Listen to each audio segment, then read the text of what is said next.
Hey, Yorktown family.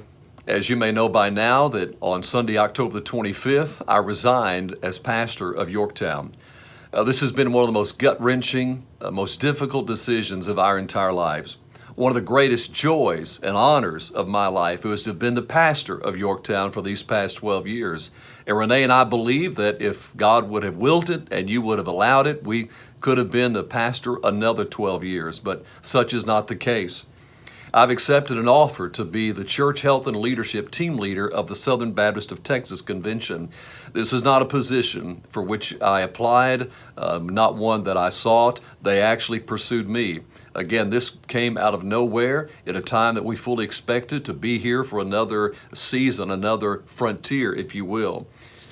The executive board of our state convention created this position due to a recent survey that they conducted of the over 2,500 churches in our state convention, asking them what was the number one need that you had moving forward. The highest priority came back to be church health and leadership. And so my responsibility and oversight will be to network and to resource pastors and other church leaders to help them become healthy and vibrant leaders in their own churches.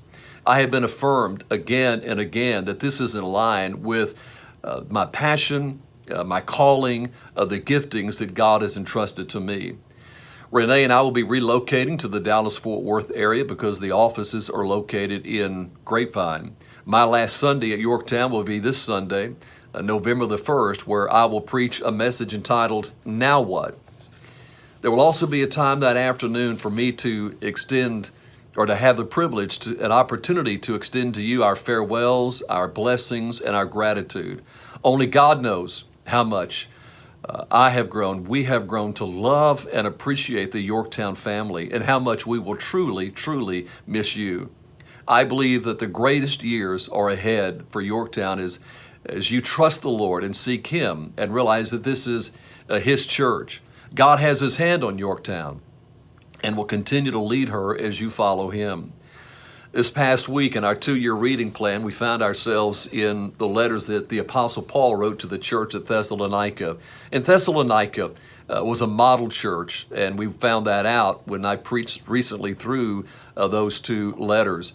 But in 1 Thessalonians, he writes the following, and this is my sentiment for you as the Yorktown family. How can we thank God for you in return for all the joy we experience before God because of you? I can't express to you the joy that is mine because of you. And then in the verse that precedes that one, he writes this, for now we live if you stand firm in the Lord. In other words, it's a breath of life to us if you will stand firm and stand fast in the Lord. That would be my greatest joy, is that henceforth, because of my investment into you, that you would stand firm in the Lord and seek Him. Again, thank you for your prayers, your support, your encouragement that you've extended to me over the last 12 years or for however long you've been a part of the Yorktown family. I am deeply honored to have served as your pastor. And so I hope to see you on November the 1st.